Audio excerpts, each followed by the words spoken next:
Alright, hi guys, my name is Borodante, and welcome back to SCP-3008, also known as the Infinite IKEA. So in this episode I'll try to make the picture more or less finalized. I think this will be the last episode on this, even if I don't really finish it completely, but I want to make sure I add key elements to the background and to the characters, so it would actually make sense as a final product. And from that point, it's just about how much detail I would want to add to this art style, because I think as it is, it's pretty stylish and looks sort of like a final product, but I am adding more details the way I did on this foreground character and working on this one as well to introduce some more of a realistic and interesting touch. And before that, I'll talk about the changes I did since the previous episode and share some interesting thoughts on that. But before that, a quick word from this channel sponsor Wingfox and the fact that you're running out of time. Both on getting the exquisite illustration tutorial for trading card game design course at $45, because we're literally 2 days away from moving on to the translation period that will be a lot more expensive. So right now it's like the last moment to get this course at $45. You'll be learning from the Chinese concept artist named Nemo, and they have an amazing art style, and also they attended a course from Rowan Jia, my favorite digital artist, and I'm really curious about what they have to share about their workflow and the way they approach rendering, working with details, and generally the composition and design decisions. So that'll be a lot of fun when the course will actually come out. But before that, you actually have just 4 days to check out the mid-year sale on Wingfox. That gives you up to 80% discounts on many different courses, so make sure to visit the website and check it out. And that'll be it for the sponsored part. Now let's move on with our SCP and the dudes. So you noticed I did quite a lot of changes here. First of all, a couple of color correction stuff. I used color balance to bring in some cool colors. I used it at 50% fill mode, so actually it's a lot stronger, and also in soft light. So originally, this color correction, these settings of color balance, they're actually really strong, but then I apply them in soft light. This way they sort of like multiply or whatever, divided by 2 kind of thing, to achieve these really nice, slightly like burnt colors. They look really cool. I frequently like doing it, applying any kind of color correction or gradient map, but applying it actually in soft light or overlay. Actually, overlay would also look pretty cool. I mean, it looks too strong right now, but if you work right away in this mode, you adjust the settings so they wouldn't look so strong. Or just literally lower the fill to get to the result that you would like. But in my case, I think soft light like this is exactly the colors that I need. And then I increased the contrast a little bit. I wanted those deeper darks. So that's what I did there. And yeah, these are like real-time adjustment layers. I literally work underneath them. The only thing you gotta make sure is that your eyedropper is in current or below mode, so it wouldn't be picking up these different colors that the adjustments make. So that's really cool. You can work with like a very strongly color corrected image and totally pick colors and keep painting. It's kind of fun. Another thing is what I was really excited about and wanted to give a good try, and I think it's working out pretty well. So I started with these simple dynamic shapes, really flat and like straight lines and everything, very choppy looks. But right now I'm breaking them down into more complex shapes. So if you directly compare, I'm just adding certain details, thinking about the directions of the tension on the cloth and adding appropriate wrinkles and everything. Also decided to move the sleeve a bit higher because it makes 0 sense that it's so perfectly long when it's a raised arm. So this looks a lot more natural, I think. Still could use more definition in here, like more of a complex shape. Pretty much what I do is I get in and break down the shapes into something more interesting and complex, like trying to think about the physics of the cloth, or a bit more of a complex details of the anatomy, like actually adding the shoulder over there is a good idea. A really fun process, like trying to search for something that works, maybe looking up some references of, the way the cloth acts here and there. Like, for instance, when I looked up some of the people wearing the IKEA uniform, I noticed a much smaller wrinkles all over the cloth than whatever I started with initially, so I started adding like really tiny wrinkles. It's actually one of my things that I usually tend to paint cloth like it's a super thick cloth, like, I don't know, some kind of blanket or something, really thick with really big wrinkles. And in many cases, it makes zero sense. You gotta work with much tinier wrinkles so it would look like an actual t-shirt.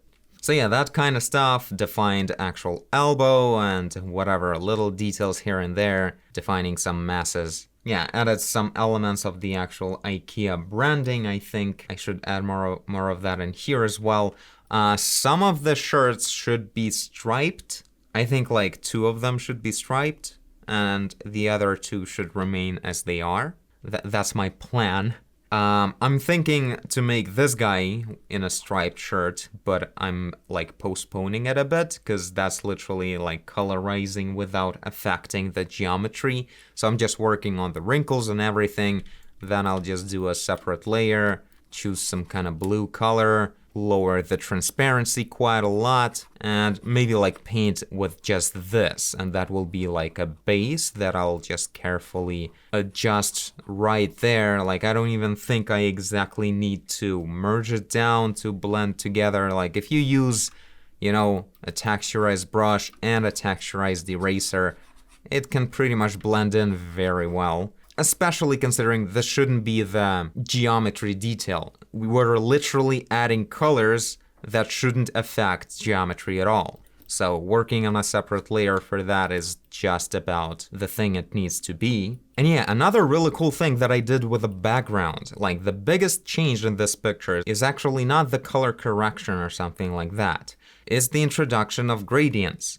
Because initially we started with like flat planes, and then I started like adding, some planes of like, this is facing upwards, so it should be brighter, like basic geometry like that. What I did next is I added a whole bunch of gradients using just a big soft brush. So I chose my round big brush, and I think I worked with like this color. I chose it to be the darkest color in the scene. And yeah, like with clip masking, and just go ahead and define where those gradients should be.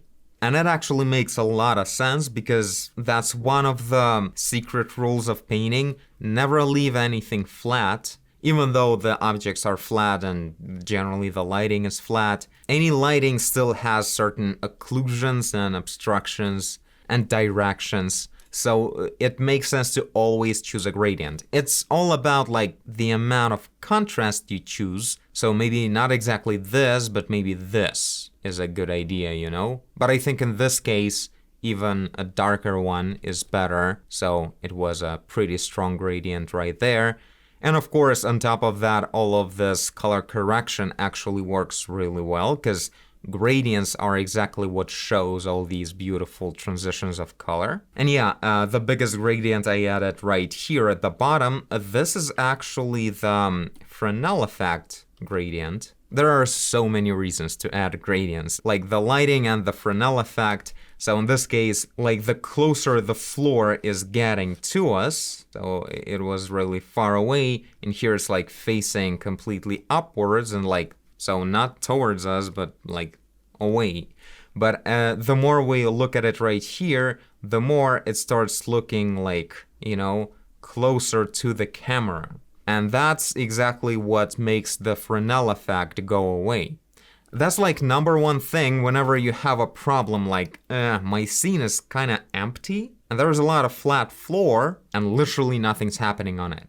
Well, 9 times out of 10, it makes a huge sense to add reflections on the floor. If it's flat and nothing's going on it, even if it's not particularly like reflective, like a mirror floor, it will still have reflections. And specifically, if it's not a mirror floor, but just like an average floor, it means it will have a nice like blurring reflections that will add just nice spots that are kind of sharp at the beginning, but then they sort of start fading away and like blurring out. And that's really cool looking. You can really play around with the abstraction of how all these spots work together and everything. It's a lot of fun. It's like the best thing. So don't miss out on that. And yeah, like you can see how like this reflections on the hand right here. It may be even like sharper and more specific, but I went ahead and did something like that, you know. I can maybe work a little bit in here. I think it's just too big of a reflection here because the hand right there is like curving away pretty fast like this. So the reflection would only catch like up to this point, and the rest will already go away. This is like the horizon of the hand in there. Well, maybe not from this point, like maybe from this. So it should be like not over here as the reflection goes, maybe a bit lower. That's the kind of stuff you think about when you try to visualize reflections. So it's as I'm looking at this hand, at this arm from the bottom. And yeah, one important thing, even though you can see it like it's a pretty obvious, pretty strong reflection from this arm right now, don't make it too bright. Like it shouldn't be as bright as the hand itself. Like if the hand is this color, the reflection is this color. Like a rule of thumb is like 3 times darker than the real deal the reflection is. Well, maybe the actual mirror would be an exception from the rule, but a mirror is a metallic reflection, it's a different thing. But when we're talking about like a basic glossy reflection of some kind of plastics or anything like that, it's gonna be noticeably darker than the real deal. And yeah, what's interesting right here, you're actually reflecting the bottom of the fingers and the bottom of the palm. So that's why the colors in here are much darker.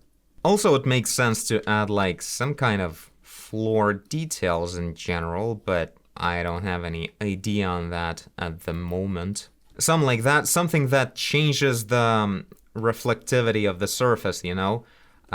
That's like the best kind of dirt to show in this circumstance. Like right now, I made some spots that make it look like the floor is reflecting whatever was reflected in here, but over there. That's because these spots are some kind of marks from shoes that made the surface a lot less glossy, and that means it reflects not just in a certain direction, but like all over the place.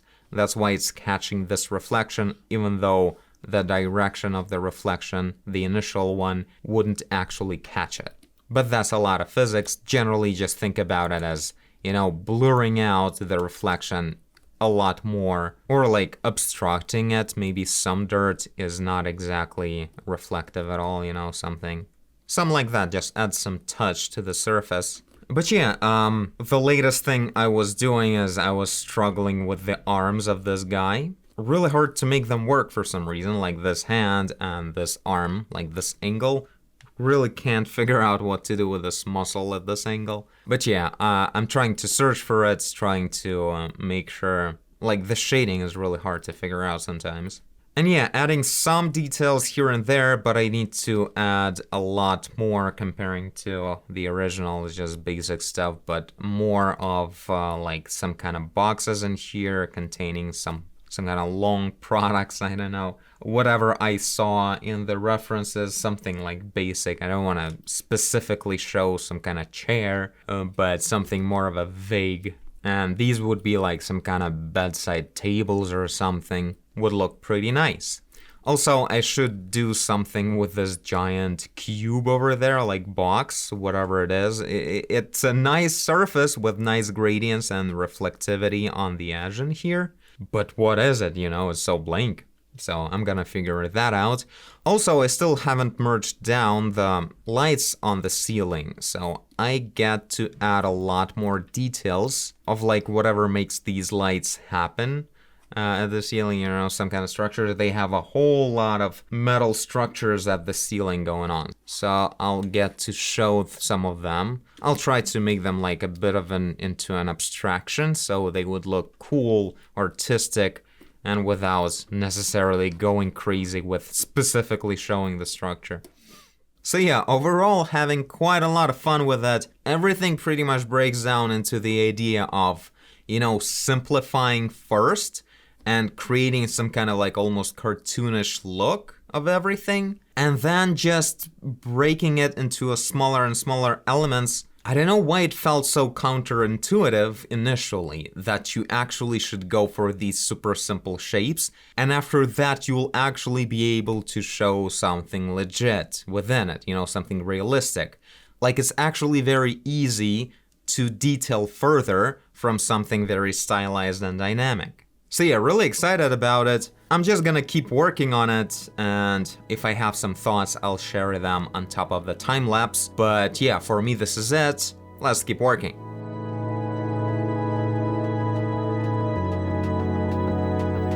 So right now, for the first 15 seconds, you'll be looking at the earlier process that I did before shooting this episode, just in case you want to see that. And yeah, right after that, I started working on the t-shirt of the closest guy. And of course, the expected greatest challenge was to make sure that the stripes on the shirt actually feel like they follow the geometry of the shirt, of the wrinkles and generally the cylindrical distortion of the body. So that frequently required to break the lines and make them really thin, like thin out, while thinking through how the shape of a certain wrinkle would make the stripe disappear and then come back at a different place. So that was an interesting challenge. I hope it worked out pretty much everywhere. I think it looks pretty good. But yeah, the greatest challenge was so far the anatomy of the hands. I don't know why, I guess because I didn't really think through the dynamic shape of the actual hands with fingers at the early stage with the dynamic sketch. And so right now I realize that I have nothing to, approach in that cool way of breaking down the cool dynamic shapes further into a smaller, more realistic details, because I had no bigger dynamic shapes. They weren't really defined at all. So yeah, I had to draw a couple of sketches for a few hands here and there to make sure I don't mess it up, because anatomy can easily make the whole thing look very bad if you don't pay enough attention to it. And yeah, generally I think it's totally an important thing to do occasionally, even if you're like working on a certain stage of the painting where you're working on details and materials. If you feel like you are not certain about the geometry or anatomy, just go ahead and work on some construction in a separate layer using a sketch. So yeah, closer to the end, I really felt like I spent too much time on just detailing the dudes. But really, when I just added some colorful plates and some, banners and the big numbers of prices and whatever, I think it kind of worked out. I didn't want to overwork the whole thing and make it too intense or specific. I even went ahead and went a bit absurd on the main banner in the center of the picture. That tall white banner, at the top it shows the number of the aisle or whatever, like the row of items, and at the bottom there's a price tag, which makes little sense, but I felt like, actually, why not, The whole thing probably doesn't make too much sense. The infinite IKEA, what kind of departments would it have, What kind of directions could it have if it's like where are the cupboards? Everywhere, I don't know, there's infinity of them, I suppose. So that's something I actually thought about a little bit during the process, like how exactly do you make sense out of all of it? What kind of directions would it have when there's no beginning or ending of things? So yeah, I don't know, I decided just not think too much about it and just make it look like IKEA. So after working a little bit on the ceiling and on some tiny details here and there, some fixes in the reflections and stuff like that, I pretty much called it done. Didn't want to like overwork it or anything, and really wanted to take advantage of the fact that I can really let go of the picture at any point.